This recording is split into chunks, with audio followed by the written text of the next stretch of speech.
홍준표가 지금 조선일보를 맹비난했어요. 이거 약간 모자란 짓이에요. 그나마 얘네들의 지지율을 바치고 있는 조중동을 적으로 돌리면 안 돼. 근데 이게 이제 어떤 피해의식 때문에 적인지 아닌지를 모르고 그냥 총기 난사하고 있는 거예요. 김민석 원장이 최근에 자유한국당의 주요 지도부의 발언들을 그렇게 표현하더라고요. 총기 난사하는 거라고. 그러니까 하다 보니까 조선일보도 쏴버렸네. 이제 조선일보조차도 미래항 사고를 양비론 정쟁으로 몰고 야당을 비난하네요. 곤란하면 아예 야당 기사를 쓰지나 말든지 뭐 이런 식으로 우리가 한자성으로 낭중지추라고 뭐 좋은 뜻만 있는 건 아니거든요. 그러니까 사람이 왜 내가 무슨 개혁을 위해서 내가 어떤 이미지 전환을 위해서 뭔가 이렇게 참고 오랜 시간 동안 수행하고 말하지 않고 이런 과정을 거쳐야 되는 사람인데 성향이나 성정이 자기 호주머니에 있는 속옷은 항상 삐져나와야 되는 사람이에요. 그렇다 보니까 불만스러운 것들은 문재인도 싫고 조선일보도 싫고 다 싫으면 결국에는 자기 스스로가 고립되는. 그러니까 그 낭중지치라고 말씀하셨던 걸 조금 더 멋있게 철학적으로 표현하면 현상은 본질을 벗어날 수 없다 이러잖아요. 개또라이는 어떻게 해도 결국에는 자기 편까지 이렇게 찌를 수밖에 없는 사고를 치게 되는 거죠. 그렇기도 한데 요즘 돌아다니는 카톡 유언비어랑 손발이 잘 안 맞는 거예요. 왜냐면 거기서는 지금 TV조선만 돌아왔다 이렇게 하고 있거든요. 아, 자기들 편으로 TV조선은 돌아왔다? TV조선은 정신 차리고 돌아왔다 이렇게 얘기를 하고 있더라고요. 그러니까 그러면서 지금 이 사람이 했던 말들 중에 밀양에 가자마자 내가 책임 있는 사람이라고 그러면서 이제 그러면 세월호 사건 때 뭐 인천시장이나 전남 도지사 이렇게 이야기했는데 생각해보니까 또 말을 너무 막 뱉었네. 팩트가 틀렸어. 아니, 홍준표가 그 밀양 그 화재 현장에 가서 자기가 뭘 책임지고 뭘 어떻게 하겠다는 거예요? 난 그게 궁금하더라고요. 그 정신세계가. 이번 6월에 정계 은퇴하실 안철수 씨는 국민의당이 잘해가지고 정비를 하겠다고 이야기를 하는데 대선 나가서 대통령이 된 것처럼 이야기를 해요. 근데 홍준표가 진짜 좀 인격적으로도 진짜 문제가 있다고 느낀 게 그 분향소에 가가지고 그 유족들이 저 소방직 공무원 증원 반대한 당이 무슨 염치로 왔느냐. 그러니까 그 사람한테 대놓고 하지는 못하고 혼잣말로 이랬대요. 여기도 민주당이 있네? 이랬다는 거예요. 헐, 진짜? 예. 개또라이야, 진짜. 아, 그건 좀 소름 끼친다. 예. 그러니까 보통 이쪽의 인사분들은 그런 상황이 되면 죄송합니다라고 그냥 네. 끝내고 돌아오는데 예. 꼭 한마디를 덧붙여요. 김성태가 그랬잖아요. 제천에 가가지고 그 건물 앞에서 막 하다 보니까 그중에 계신 제천 시민이 여기서 막 뭐라고 하니까 똑같은 말 했잖아요. 민주당이라고. 아, 이 사람들 그 뇌를 한번 좀 열어봐야 되겠는데요. 정말 심각한 사람들이네. 팩트가 틀렸던 거는 이낙연 총리는 세월호 참사가 있었을 당시에 전남지사 신분이 아니라 경선에 출마한 도지사 후보였을 뿐이었고요. 취임한 것은 2014년 7월이기 때문에 홍준표가 말한 게 완전히 팩트가 틀린 거죠. 그렇죠. 그러니까 2014년 4월 달에 세월호 사건이 났고 그리고 2개월 만에 지방선거가 있었는데 박근혜 대통령을 살려야 된다고 남경필 같은 자들이 지방선거 표 찍어달라고 했던 게 바로 4년 전인 거잖아요. 그때는 이낙연 지사는 전남 지사가 아니었는데 무슨 개소리야. 아니, 홍준표는 지난번에 그랬잖아요. 지 입으로. 자기가 팩트를 말하면 좌파들은 그거를 망언이라고 그런다고. 제가 항상 말씀드리는 것처럼 홍준표는 하루에 최소한 2건 이상씩 거짓말을 하고 있어요. 그걸 안 하면 혀에 가시가 돋죠. 자, 야수님이요. 민간 대책반을 만드셔가지고 네. 홍준표의 거짓말을 계속 스크랩하는 역할을 해주시기 바랍니다. 이 위원장 임명. 아우, 피곤하네. 아, 바쁠 것 같은데.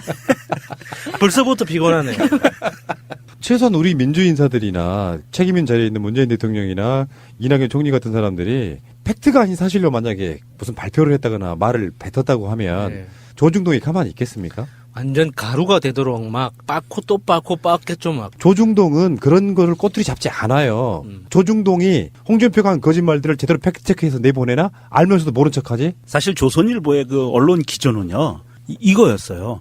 여당과 야당이 참사 현장을 놔두고 여당과 야당이 정치 싸움질을 하고 있다. 그리고 양비론 족같아 이거. 양비론 똑같은 거 논리를 또 펴낸 거거든요. 홍준표가 잘못했잖아요. 그러니까 여기서는 방어 차원에서 그러지 마. 니들 그러면 안 돼라고 여당은 그러는데 이걸 양비론으로 딱 몰고 갔는데 홍준표 이 또라이 새끼는 이 눈치도 없이 이걸 조선일보 까는 거예요. 자기 그러니까. 비판했다고. 조선일보는 우리도 공정언론이라고 인증샷 하려고 대충 호울만 좋게 겉만 핥았거든요. 근데 여기서 빡치면 어떻게 정치적인 개념도 없는 새끼. 아, 진짜. 모지리 새끼 진짜 아주. 우리만도 못해. 간단히 정리합시다. 홍준표, 안철수, 유승민 이 사람들 입장에선 일단 문재인 대통령 지지율이 하락세라고 하니 거기에 막 더 부채질을 하고 싶은 답답 보니까 오바를 하게 되는 거예요. 거짓말을 하게 된다고. 그럼 또 역풍이 부는 거잖아요. 그러니까 이 사람들의 자질이 부족해서라도 문재인 대통령 지지율은 떨어지기 힘들다. 내가 내린 결론이에요. 동의하십니까? 예. 밥 먹으러 동의합니다. 갈까요? 밥 먹으러 가자. 예. 홍준표가 지금 조선일보를 맹비난했어요. 이거 약간 모자란 짓이에요. 그나마 얘네들의 지지율을 바치고 있는 조중동을 적으로 돌리면 안 돼. 근데 이게 이제 어떤 피해의식 때문에 적인지 아닌지를 모르고 그냥 총기 난사하고 있는 거예요. 김민석 원장이 최근에 자유한국당의 주요 지도부의 발언들을 그렇게 표현하더라고요. 총기 난사하는 거라고. 그러니까 하다 보니까 조선일보도 쏴버렸네. 이제 조선일보조차도 미래항 사고를 양비론 정쟁으로 몰고 야당을 비난하네요. 곤란하면 아예 야당 기사를 쓰지나 말든지 뭐 이런 식으로 우리가 이 한자성어로 낭중지추라고 뭐 좋은 뜻만 있는 건 아니거든요. 그러니까 사람이 왜 내가 무슨 개혁을 위해서 내가 어떤 이미지 전환을 위해서 뭔가 이렇게 참고 오랜 시간 동안 수행하고 말하지 않고 이런 과정을 거쳐야 되는 사람인데 성향이나 성정이 자기 호주머니에 있는 송곳은 항상 삐져나와야 되는 사람이에요. 그렇다 보니까 불만스러운 것들은 문재인도 싫고 조선일보도 싫고 다 싫으면 결국에는 자기 스스로가 고립되는. 그러니까 그 낭중지치라고 말씀하셨던 걸 조금 더 멋있게 철학적으로 표현하면 현상은 본질을 벗어날 수 없다 이러잖아요. 개또라이는 어떻게 해도 결국에는 자기 편까지 이렇게 찌를 수밖에 없는 사고를 치게 되는 거죠. 그렇기도 한데 요즘 돌아다니는 카톡 유언비어랑 손발이 잘 안 맞는 거예요. 왜냐면 거기서는 지금 TV조선만 돌아왔다 이렇게 하고 있거든요. 아, 자기들 편으로 TV조선은 돌아왔다. TV조선은 정신 차리고 돌아왔다 이렇게 얘기를 하고 있더라고요. 그러니까 그러면서 지금 이 사람이 했던 말들 중에 밀양에 가자마자 내가 책임 있는 사람이라고 그러면서 이제 그러면 세월호 사건 때 뭐 인천시장이나 전남도 도지사 이렇게 이야기했는데 생각해보니까 또 말을 너무 막 뱉었네. 팩트가 틀렸어. 아니, 홍준표가 그 밀양 그 화재 현장에 가서 자기가 뭘 책임지고 뭘 어떻게 하겠다는 거예요? 난 그게 궁금하더라고, 그 정신세계가. 이번 6월에 정계 은퇴하실 안철수 씨는 국민의당이 잘 해가지고 정비를 하겠다고 이야기를 하는데 대선 나가서 대통령이 된 것처럼 이야기를 해요. 근데 홍준표가 진짜 좀 인격적으로도 진짜 문제가 있다고 느낀 게 그 분향소에 가가지고 그 유족들이 저 소방직 공무원 증원 반대한 당이 무슨 염치로 왔느냐. 그러니까 그 사람한테 대놓고 하지는 못하고 혼잣말로 이랬대요. 여기도 민주당이 있네? 이랬다는 거예요. 헐, 진짜? 예. 개또라이야, 진짜. 아, 그건 좀 소름 끼친다. 예. 그러니까 보통 이쪽의 인사분들은 그런 상황이 되면 죄송합니다라고 그냥 네. 끝내고 돌아오는데 예. 꼭 한마디를 덧붙여요. 김성태가 그랬잖아요. 제천에 가가지고 그 건물 앞에서 막 하다 보니까 그 중에 계시는 제천 시민이 여기서 막 뭐라고 하니까 똑같은 말 했잖아요. 민주당이라고.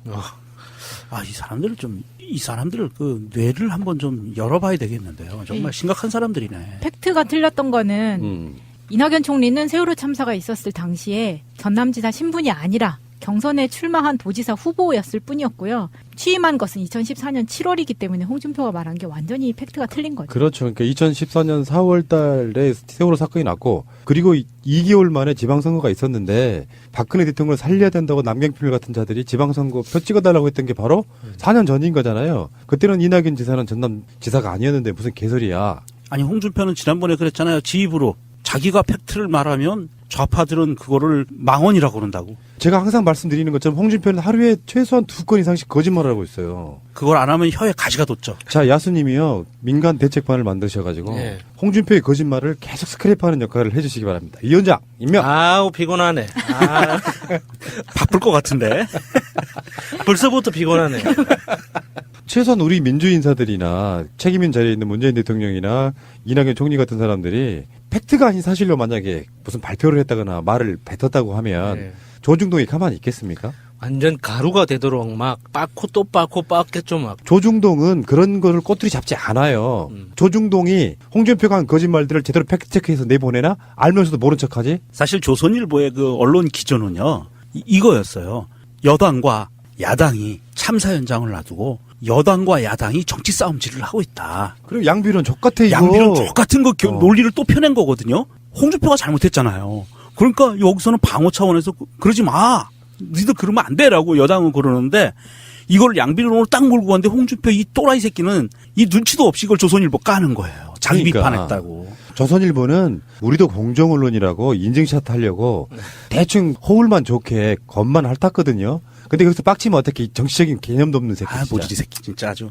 우리만도 못해. 간단히 정리합시다. 홍준표, 안철수, 유승민 이 사람들 입장에선 일단 문재인 대통령 지지율이 하락세라고 하니 거기에 막 더 부채질을 하고 싶은 앞다 보니까 오바를 하게 되는 거예요. 거짓말하게 된다고. 그럼 또 역풍이 부는 거잖아요. 그러니까 이 사람들의 자질이 부족해서라도 문재인 대통령 지지율은 떨어지기 힘들다. 내가 내린 결론이에요. 동의하십니까? 예. 밥 먹으러 동의합니다. 갈까요? 밥 먹으러 가자. 예.